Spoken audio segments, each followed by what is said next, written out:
Bon, l'épisode Inde vient de se terminer.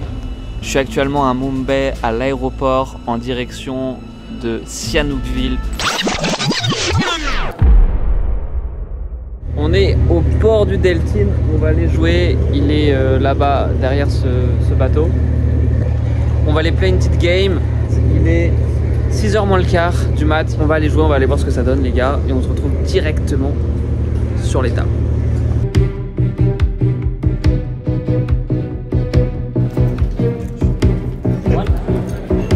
C'est relou, on peut pas filmer. Mais ça s'est mal passé, pas mal de spots qui sont pas passés, des value signes qui sont pas passés, etc. Maintenant on peut même plus jouer à la même sable parce que ils pensent tout simplement qu'on triche étant donné qu'on prend H24 des notes. En fait genre chaque showdown, chaque main on est en train de la noter sur notre téléphone et donc ils trouvent ça un peu suspicieux, ils pensent qu'on échange entre nous alors que pas du tout.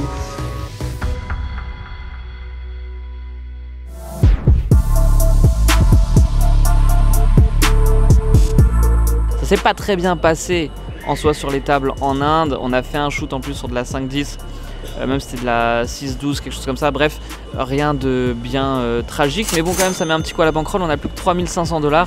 Et dans un mois, on doit être à Paris. Ce qui veut dire que dans un mois, on doit avoir monté de la bankroll. Dans un mois, l'objectif, c'est avoir peut-être genre 15-20K pour aller jouer sur Paname, poser en 5-5, jouer en private s'il y a des occasions, bouger après un peu en Suisse, pourquoi pas.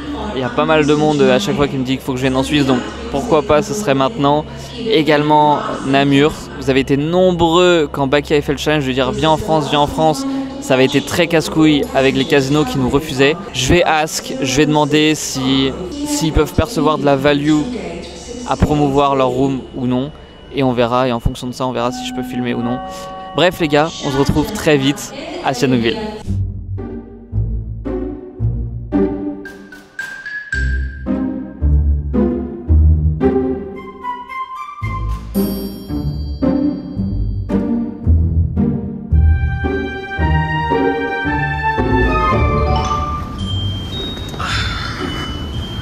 Aïe. Là maintenant j'ai envie de vous dire, ça va être direction KPS et ensuite on va les arracher là-bas.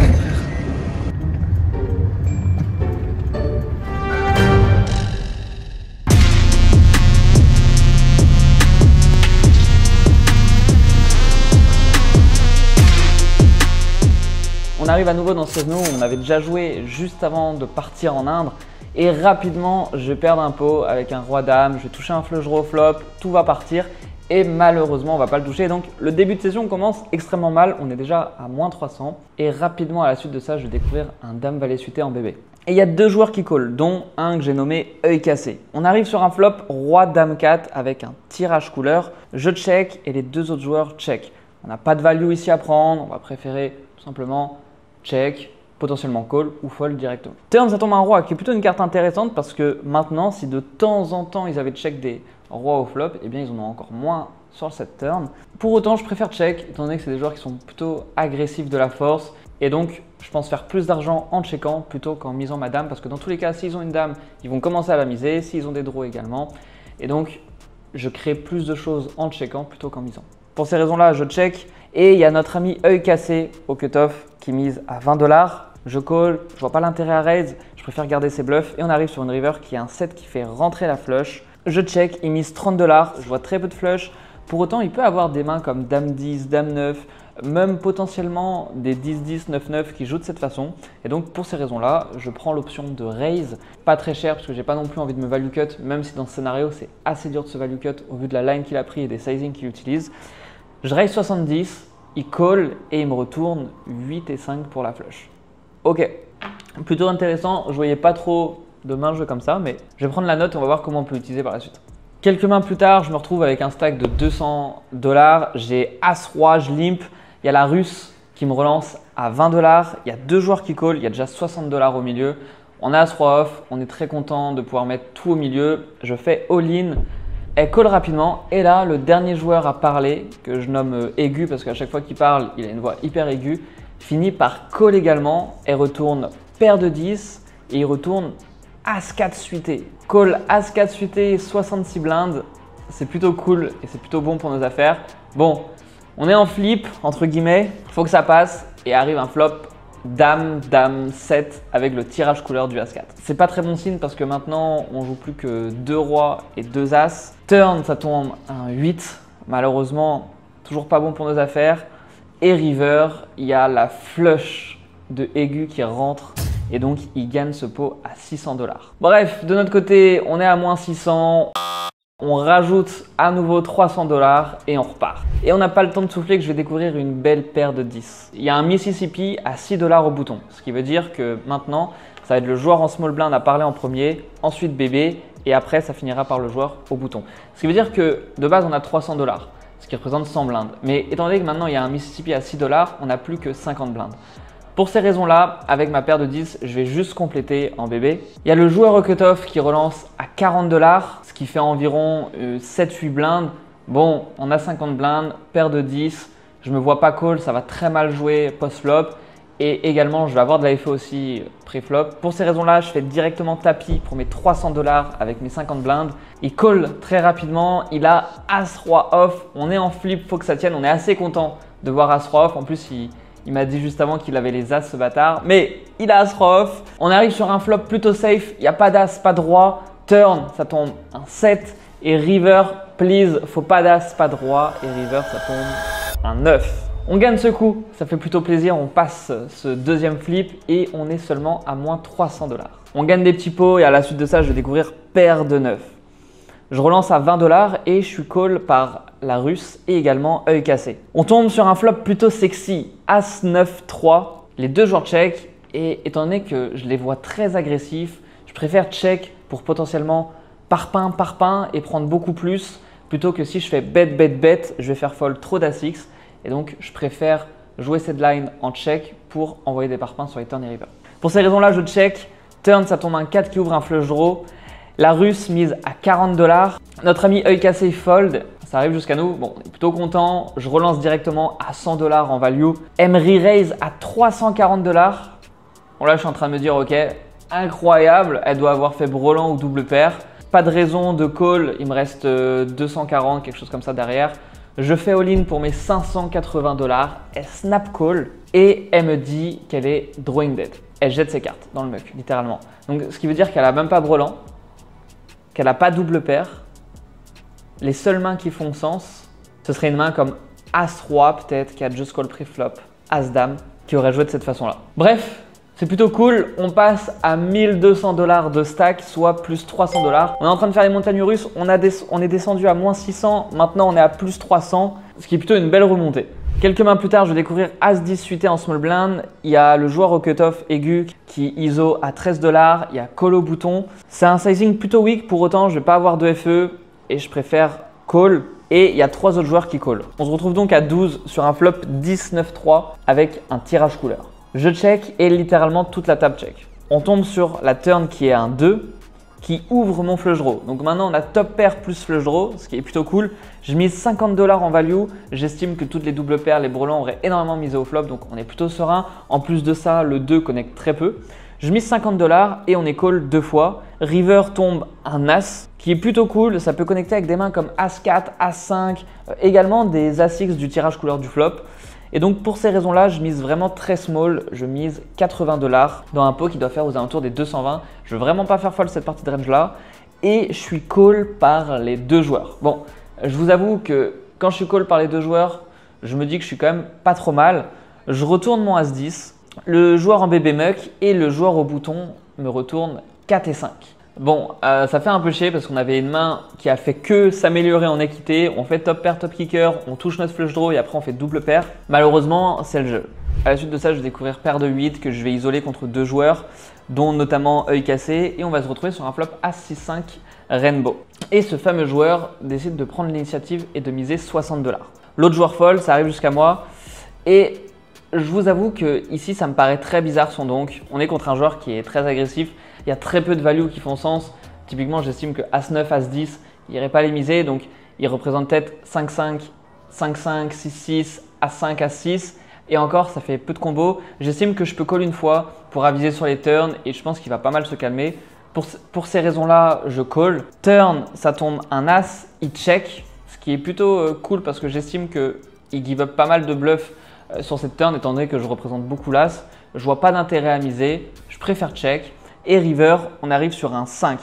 Donc maintenant, il y a full au board par les As ou par les 5 et il mise 100 $. C'est assez intéressant parce que je l'ai vu pas mal aggro, pas mal prendre de spots de bluff et je trouve que cette line, il a énormément de bluff parce qu'étant donné que j'estime qu'il ne va pas miser assez de donk comme ça pot avec des mains weak comme des low As-X, des As-8, As-9, As-7 typiquement. Et pour autant, il peut avoir des rois dames, valet 10, valet 9 qui one time veut prendre son spot et une fois arrivé river, étant donné qu'il a hauteur valet, hauteur dame ou même hauteur 10, qu'il n'a pas de showdown, qui peut prendre le spot de bluff. En plus de ça, il y a aussi des 7 et 8, 4 et 7, 4 et 3, potentiellement peut-être aussi 2-2, 3-3, 4-4. Toutes ces mains-là en fait sont soit counterfeit ou soit juste ont rien. Et donc pour ces raisons-là, je call et il me retourne As-9 off. C'est super intéressant parce que j'estimais vraiment pas une main aussi weak, donc pot au flop en 3-way. Pour autant, il avait pas mal de draws intuitifs ou de bluff pur au vu du profil. Mais du coup, c'est intéressant, je vais prendre la note parce que typiquement, à call 8-8 dans ce spot, s'il a des mains comme ça, c'est vraiment pas terrible. Après, on peut aussi se dire qu'une partie du temps, il va les continuer turn, ce qui fait que ses bluffs, naturellement, il va beaucoup plus les check parce que cette carte fait peur pour lui. Et donc, il se débalance plus en bluff malgré tout river. Mais bon, vu comme il a joué la line, je pense que dire call 8-8 ici, au vu du As-9 off, c'est pas ouf. À la suite de ça, on découvre un As-6 8 UTG. Je vais limp, il y a 3 joueurs qui vont call pour arriver sur un flop Dame 4-4 avec notre tirage couleur. Je mise 10 directement pour faire fold de l'équité. Je suis très content de faire fold d'une main comme 8 et 9, comme valet 10. Toutes ces mains-là qui ont quand même 24% d'équité contre d'autres mains.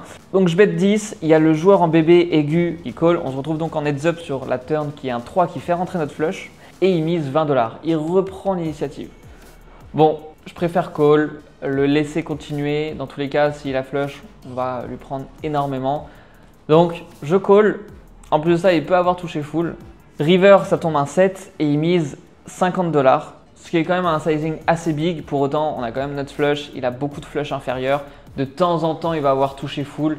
Et ça fait trop peu de combos par rapport au flush. Pour ces raisons-là, je raise un parpaing à 200 $. Ils sont assez CS et assez suspicieux. Typiquement, cette line-là, je n'irai jamais la prendre en bluff contre lui. Et au bout de même pas 10 secondes, il finit par call et muck. On gagne ce petit pot, ça fait plutôt plaisir. Et à la suite de ça, je fais une petite pause toilette, j'apprends à utiliser des toilettes turques. Okay. Et quand je reviens, je découvre Roi Valet off. Jizo à 40 $ et on est call 3 fois. Le pot est énorme, il fait déjà 120 $ et on arrive sur un flop Valet 8-3 avec un tirage couleur.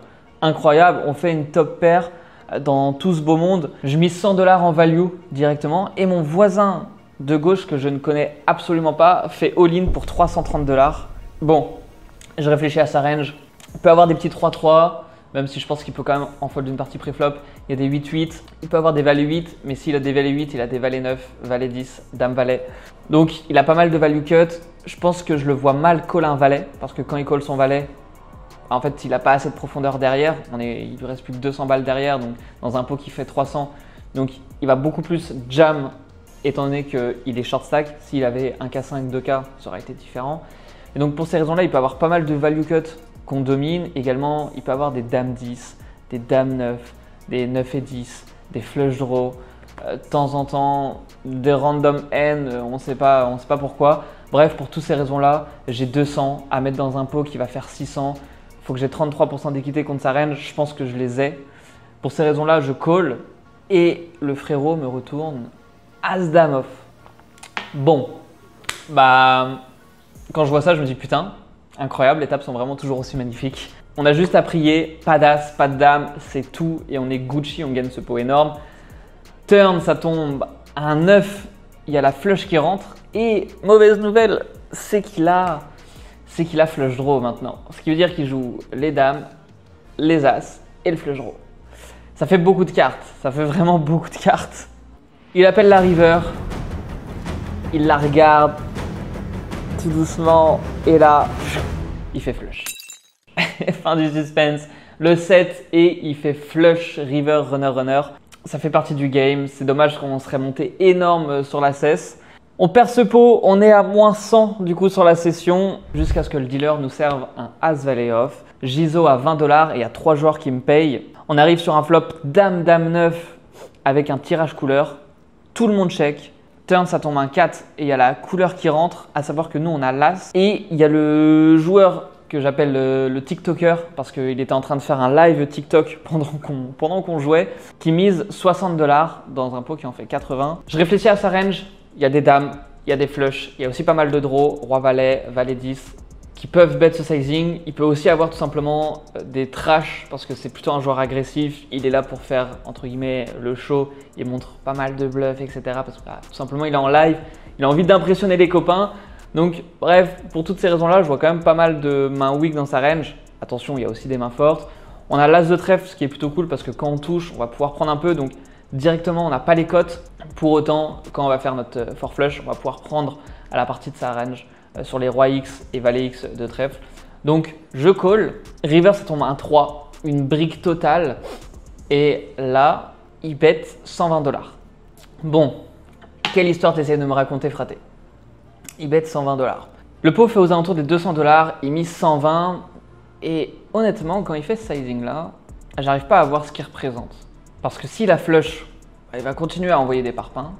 S'il avait fait full par exemple, pareil, il aurait misé plus cher. Et avec une dame, je suis pas sûr qu'il irait miser aussi cher. Ça peut paraître assez fou ce que je suis en train de dire. Mais j'ai la sensation que le pot fait 200. Avec une dame, je suis pas sûr qu'il irait miser ce sizing là, sachant que c'est avec ses meilleures dames. Parce que ici, il n'a pas As-Dame, il n'a pas Roi-Dame, donc ça va être quoi? Dame-Valet, Dame 10. Est-ce que quand il y a la flush qui turn, il a envie de miser aussi cher, encore une fois, river, alors que je peux avoir des dames meilleures, je peux avoir des flushs? Je suis pas sûr. Donc j'estime qu'une dame, il irait quand même le miser plus aux alentours des 80, 90 potentiellement. S'il avait fait flush, je vois plus size up également parce qu'il a envie de value mes dames. Donc pourquoi faire que 120 quand le pot fait 200? Tu as envie de size up, full aussi. Et en fait, je réfléchis et je me dis putain, je vois trop peu de value jouer comme ça. On a un bloqueur en plus de ça sur les flushs, sur les net flush, ce qui est plutôt cool. On bloque des dames valets également. On peut se dire aussi qu'on bloque des rois valets, valet 10. Mais encore une fois, genre in-game, au vu du profil, de comment il est agressif, du fait qu'il filme, qu'il monte des bluffs, etc. En fait, je me dis juste qu'il a beaucoup trop de bluffs en soi dans cette line, que ses values, naturellement, il irait les size up. Que s'il avait une dame, que sa partie weak de range, on va dire, il aurait plutôt size down. Et donc pour ces raisons-là, après 2 minutes de tank, je finis par call et directement, il jette ses cartes dans le muck et on gagne ce pot. On finira donc cette session à plus 40 $. Ça a été bien intense. Il y a eu des bas, il y a eu des hauts. La table est quand même incroyable. Le mec avec le roi valet, ce qu'il a fait, c'est fou. Voir des plays comme ça, je me dis que c'est très bon présage pour la suite. Il y a juste à continuer, prendre des notes, les league find et normalement, il n'y a rien de mal qui peut se passer. En tout cas, je vous souhaite une très belle journée et on se voit très vite. Ciao!